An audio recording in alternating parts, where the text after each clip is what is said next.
A law banning abortion from as early as 6 weeks into pregnancy has come into effect in the U.S. state of Texas.It bans abortions after the detection of what anti-abortion campaigners call a fetal heartbeat, something medical authorities say is misleading. The law, one of the most restrictive in the country, took effect after the Supreme Court did not respond to an emergency appeal by abortion providers.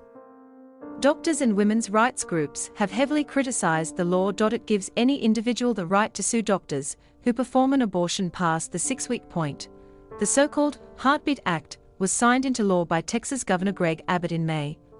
But rights groups, including Planned Parenthood and the American Civil Liberties Union, then requested that the Supreme Court block the legislation. In the early hours of Wednesday, the ACLU confirmed that the court had not responded to our request, adding, "Access to almost all abortion has just been cut off for millions of people."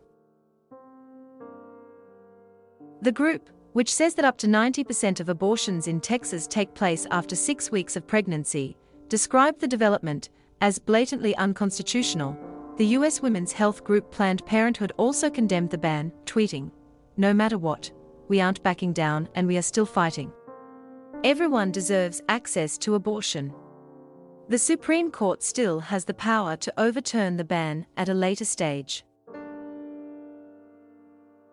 Since the 1973 Supreme Court decision in Roe v. Wade, U.S. women have had the right to an abortion until a fetus is viable, that is, able to survive outside the womb. This is usually between 22 and 24 weeks into a pregnancy. The so-called Texas Heartbeat Act prohibits abortions after 6 weeks of a pregnancy, at a point when many women do not know they are pregnant.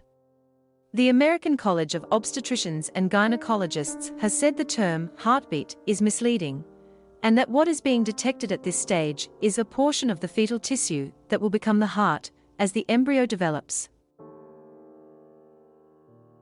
The Texas law enforces its ban with an uncommon approach. It empowers any private citizen to sue anyone who aids and abets an illegal abortion. The legislation makes an exception in the case of medical emergency, which requires written proof from a doctor, but not for pregnancies resulting from rape or incest. Texan women who wish to have an abortion after 6 weeks will need to travel across state lines, or, as estimated by the pro-choice Guttmacher Institute, an average of 248 miles.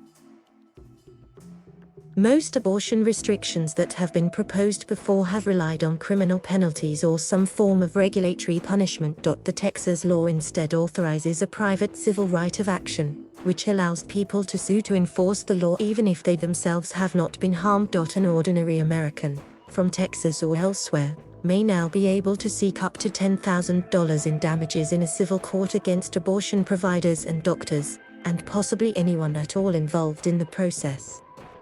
That means people like clinic staff, family members, or clergy who encourage or support the procedure could, in theory, be sued. But the ACLU and other critics have suggested the Texas law will champion a bounty hunting scheme of costly vigilante lawsuits designed to harass women seeking an abortion.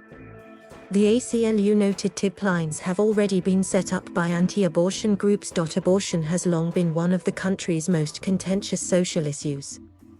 However, polls from the Pew Research Center indicate nearly 6 in 10 Americans believe abortion should be legal in all or most cases.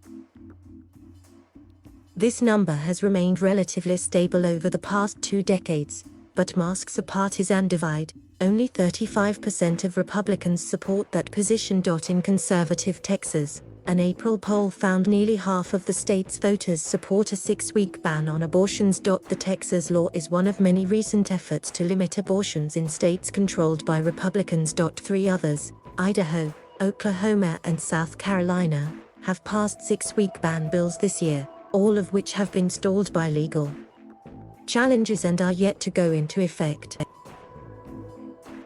According to the Guttmacher Institute, 2021 has already seen more restrictions enacted in any year since the Roe v. Wade decision nearly 50 years ago. Supporters of these measures have been emboldened by the makeup of the Supreme Court, which currently has a 6-3 conservative lean. Pro-choice Americans have expressed fear that, if given the chance, a majority of the High Court's jurists will opt to overturn national abortion rights. This would not make abortion illegal across the country, but rather would return that decision to each of the states. Some Democrat-led states, like New York, have enacted measures to safeguard abortion access in the event of this scenario.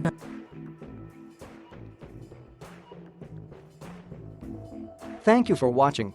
Please subscribe